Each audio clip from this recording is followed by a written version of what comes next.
যুগলের মেলা বেলডাঙার ঐতিহ্যবাহী একটা মেলা হিসাবে এটা পরিচিত বলতেই পারো।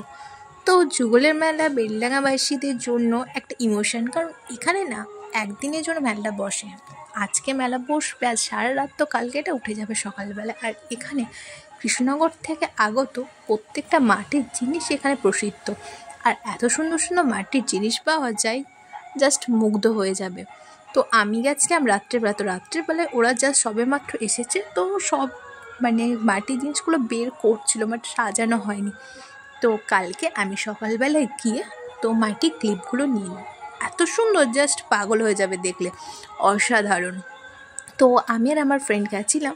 তো ওখানে মেয়েরা যা হয় পছন্দ, তাদের জুয়েলারি, কানের এক্সেট্রা, এগুলো তো তাদের ইমোশন লাইক, তাই না? সো এগুলোই আমরা দেখছিলাম। ক্ল্যাচারগুলো কিন্তু হেভি সস্তা, বলছিল 3টে না 4টেতে মেবি রাসমেলা হয়। তো আমরা বলছিলাম ভাই চল আজকে নিতে হবে না, কালকে নিয়ে নেব, কালকে এটা 10 টাকায় তার সঙ্গে। তো যেগুলো হয় সারা রাত ব্যাপী এই মেলাটা চলে। আর ওইদিকে চলে রাধে কৃষ্ণের কীর্তন, প্রেম লীলার কাহিনী, অসাধারণ।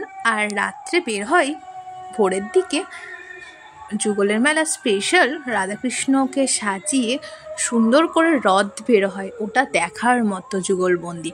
তো ওগুলোর জন্য আচ্ছা, তোমরা কি জানো, কোনো দিন তোমরা নিশ্চয়ই শোনোনি যে ভাববে রাস, আচ্ছা রাস কি শুধুমাত্র কি মায়াপুর নবদ্বীপেই হয়? না, রাস আমাদের মুর্শিদাবাদের বেলডাঙাতে হয় কিন্তু।